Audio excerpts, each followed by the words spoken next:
Добро пожаловать на космическую станцию. Приятного вам пребывания. Термоэнергетический генератор, как правило, приносит много страданий в инженерный отдел, ибо механика его работы хоть и проста в теории, но на деле возникает куча проблем с его установкой и работой. ТЭК состоит из двух частей, через которые циркулирует холодный и горячий газ. За счет теплообмена между газами будет вырабатываться электричество. Стороны, откуда должен входить газ, обозначены стрелочками. Разберем установку ТЭГа на примере станции Дельта. Подключаем высоковольтный провод к ТЭГ и начинаем с постройки охлаждающего цикла. Он состоит из пары насосов, охладителя и иногда радиаторов, которые выходят в космос. Мощность охладителя устанавливается на минимально возможное значение, а насосы на максимально возможное давление. В цикл необходимо закачать газ через соединительный порт. Я обычно отдаю предпочтение азоту, но большой разницы между типами газа нет. Следующий этап – подготовка горячей части ТЭГ. На Дельте мы не используем камеру сжигания, а берем бесконечный газ из газодобытчика и сливаем его в космос. Устанавливаем дополнительные трубы от насоса углекислого газа и протягиваем их к нашему ТЭГ. Включаем насос на максимальный объем, проверяем давление в трубах у самого ТЭГ.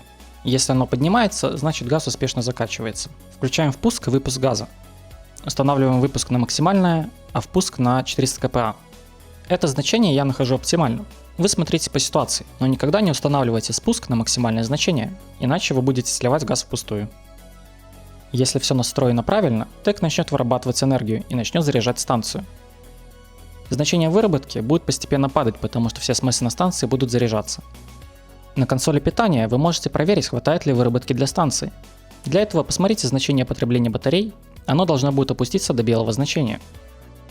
Это значит, что зарядка батареи прошла успешно и станции хватает энергии. Проверьте давление в трубе с углекислым газом, оно опускается и спустя время приблизится к той цифре, которую производит газодобытчик. Чтобы ТЭГ продолжал работу на полной мощности, подключаем насос с кислородом к углекислому газу и устанавливаем значение на 500 кпа. Если на станции есть газодобытчик водяного пара, предпочтительно использовать его. И на этом установка ТЭГ завершена. Станция теперь может не переживать за перебой с электричеством, а мы можем спать спокойно. Теперь разберем другой способ установки, уже на станции Салтерн. Разбираем полутрубы и освобождаем место. Охлаждающий цикл аналогичен Дельте, с использованием охладителя и азота. Включаем охладитель на минимальную целевую температуру и ждем. Для горячей части используем камеру, где сжигаем микс кислорода и плазмы. Значения должны быть установлены на 99,1% соответственно. Внутри камеры сжигания на трубу с радиаторами мы устанавливаем пассивную вентиляцию. Через нее мы будем всасывать горячий газ. Радиаторы внутри нам не нужны, их можно разобрать. Включаем насосы кислорода и плазмы с выходным давлением 500 кпа и 10 кпа соответственно. Поступление смеси в камеру устанавливаем под давлением 1000 кпа. Ждем пару секунд и включаем поджигатель через кнопку, нажимая несколько раз, пока смесь полностью не выгорит. Когда в комнате остается только пар, открываем вентиль с выводом газа Waste и включаем насос, ведущий в ТЭГ под давлением в 400 кпа.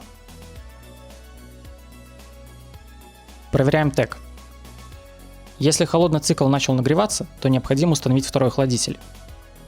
Чтобы сделать охладитель из нагревателя, разбираем его, чтобы достать плату. Кликаем по плате отверткой и собираем обратно.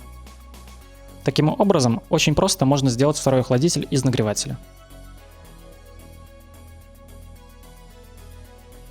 Значения потребления батарей на консоли питания время от времени могут подниматься до красных, и в такие моменты начинает моргать свет. Конкретно в данном случае это проблема разводки проводов на станции. Если соединить цепи питания, которые производят энергию с остальной станцией, то проблема будет решена.